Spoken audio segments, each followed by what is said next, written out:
Hi,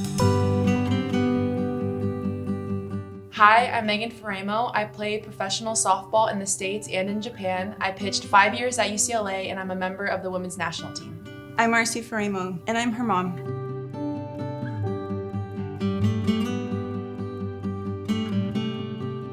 First question, what is your favorite thing about your mom? Something I think about often is how dynamic she is as a person. To me, she embodies and models someone who is just a boss at everything she does. What kind of sacrifices has it taken to raise a professional athlete? They don't feel like I've sacrificed. It's so cool to watch her live into her potential.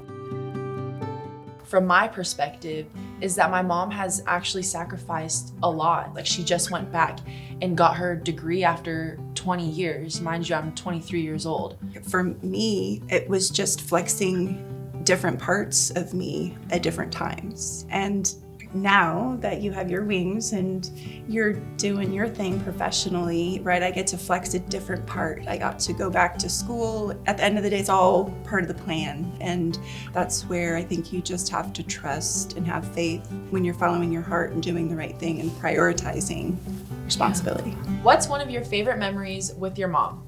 Something that I think about to this day, it was blast music, braid hair, get ready for the game. First, my mom was D1, #1 braider. My hair always looked great, and she was also my DJ on the way to the field. She would blast Poker Face by Lady Gaga, rolling up to the field, like with all these other little 8-year-olds, and I was just in the back, like, yeah, Poker Face. Like, it was like, what the heck? But I remember your lectures, I almost want to call them. Meg, this is what I want you to think when you're on the mound.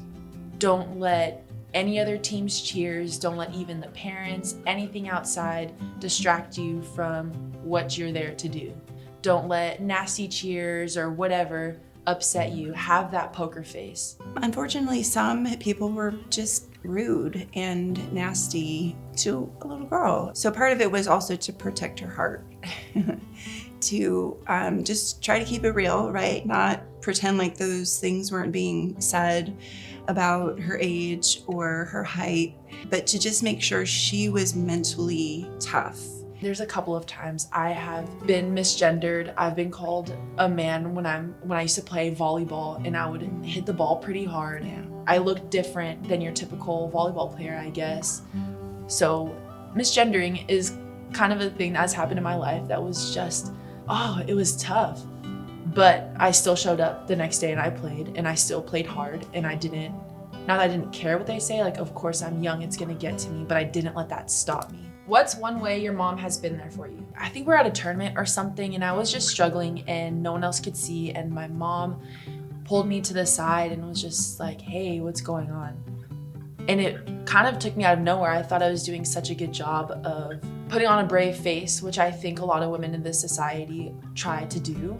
And so for my mom to take that moment with me meant the world. So I remember the time that I think you're referencing, and there's this balance of letting them go, but making sure they're okay, like keeping them close. I refer to it as roots and wings, right? So as parents, as a family, it's really important, at least for me and for how my husband and I raised our kids, to really grow roots, deep roots in our values, in who we are as people, who we are as a family, and I think culturally too, as a Polynesian family, as Polynesian women, those roots are everything. Wings are equally important, right? To allow them to be everything that they aspire to be. But if I can also add to being Polynesian and being an athlete, it has been a journey. Like you said, in my culture, our culture, the first things I think about, the values are faith, respect, and humility. So I think that is something that you've done a great job of teaching me, is how to handle these things with grace. Because it is important that we empower all the little brown girls. I mean, the girls that I play for, It hasn't been an easy journey being a 6-foot, brown, big body Benz. Like, it has not been, the most joyous experience at times. This question's for both of us. What do you wish your mom/daughter knew? Okay, I'll go first. Everything you need is already in you. Sorry, I won't look at you. I know, stop. Ever since I was younger, I'd have questions from my mom, specifically about her philosophies and being a parent. Like, what do you think about? And always, always, always she would say, I just wanted you guys to know how much you were loved. And so now that I'm older, and you always tell me that still to this day, do you know how much you're loved? She would ask us as little babies and now as grown adults, you know how much you're loved, right? And so I want to tell you that I do. I wish you knew that I do know how much you love me. That you don't have to ask us anymore. Do we know that we're loved? We do. I'm still asking. Thank you, baby.